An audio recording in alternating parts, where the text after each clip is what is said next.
So, good day everyone. I am Julino Cotin from BEC 4C, and today I'll be discussing the topic all about Open Impeller. So, in this presentation, I will be explain what an Open Impeller is, how it works, its advantages and disadvantages, and how it compares with other types of impeller. And lastly, the applications of Open Impeller. So, what is an open impeller is? So, an open impeller is a type of impeller commonly used in pumps. It consists of blades attached to a central hub without any covering or shroud on either side. So, the design leaves the blades exposed, allowing for easier cleaning and maintenance. So, as you can see here, the attached image, example of open impeller. So, it's a type of impeller where the blades are exposed. So, it is attached to the central hub without any shroud or cover on the other side. So, this design allows for easier cleaning and maintenance, making it ideal for handling low viscosity fluids or liquids with small particles. So, it is commonly used in industries like wastewater treatment and chemical processing because of its simplicity and efficiency in specific applications. How does it work? So now let's understand how open impellers works. So first, as the impeller rotates, it creates centrifugal force, so which pushes the liquid outward through the pump casing. So, in this motion, enables the transfer of fluids or liquids efficiently. So, open impellers are particularly effective for clean or slightly contaminated liquids where the risk of clogging is low. So, the video attached here illustrates the flow of liquid or fluid, showing how the impeller interacts with the fluid to move it through the system.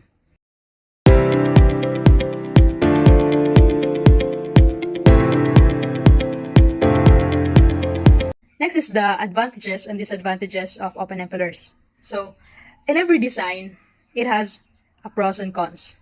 So, let's look at the advantages of open impellers first. So, first is open impeller excel of moving large volumes of fluid due to their larger surface area and open design. So, as you can see in the image attached previously, so makita na to ang open or exposed design ang open impeller. So, if the impeller rotates, so dako ang the fluid nga ijahang ma-appeal sa inag-rotate is dako ang ijahang makabat nga fluid. So, it is moving larger volumes. So next is they minimize head loss, the energy lost during fluid flow resulting in efficient energy transfer. So next is that they are easy to clean and maintain. So as the design look like, so open siya, so it's easy for us to clean or maintain it in a good condition. So lightweight and cost effective. However, so there are some drawbacks. So, open impellers are a design makes them vulnerable to clogging by solid particles in the fluid.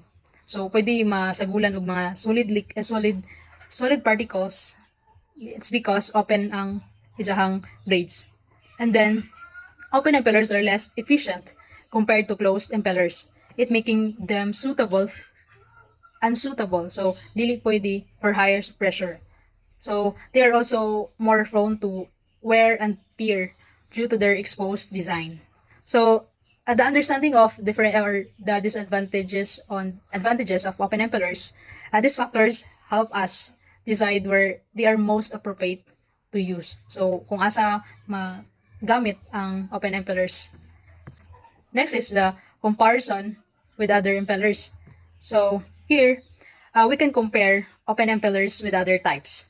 Which is the closed impellers and the semi-open impellers. So open impellers has no shroud.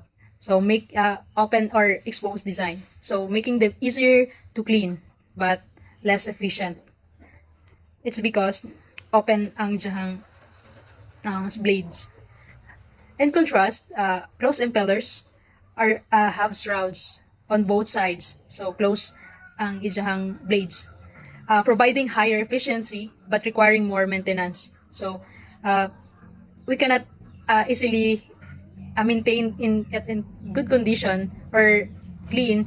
It's because close ang ijahang blades. So dili masud lisod sudlon ang pinakasulod. Next is the semi-open impellers. So strike balance with particularly covered vanes, offering moderate efficiency and easier cleaning. So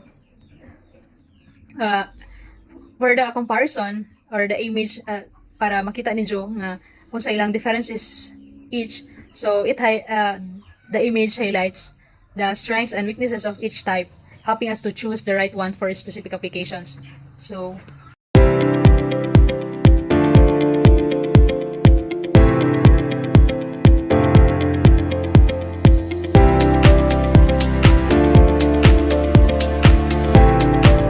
next is the applications of open impellers. So first is the agriculture. So open impellers are well suited for irrigation systems. So moving larger volumes of water for crops. So next is the industry. They are used in various industrial processes such as pumping cooling water or transporting slurries. The third one is wastewater treatment. So open impellers are crucial for handling wastewater efficiently, moving larger volumes with minimal head loss. So those are the applications our open impellers can be used in this situations. So in conclusion, open impellers are versatile and effective in specific situations or applications. So for example, they're the go-to choice in industries like food processing, wastewater management, and chemical plants, where ease of cleaning and maintenance is a priority. So pwede magamit ang open impellers on those situations or applications. However, in the there's other applications or situations requiring high pressure, such as power plants. So closed impellers would be a better fit or was suited for those applications or situation. So understanding their differences, it ensures or gives us knowledge to the right impeller type would be selected for the specific type or application. So that's all about open impellers. Thank you for your attention. If you have any questions or need further clarification, I'll be happy to discuss. Thank you and God bless everyone.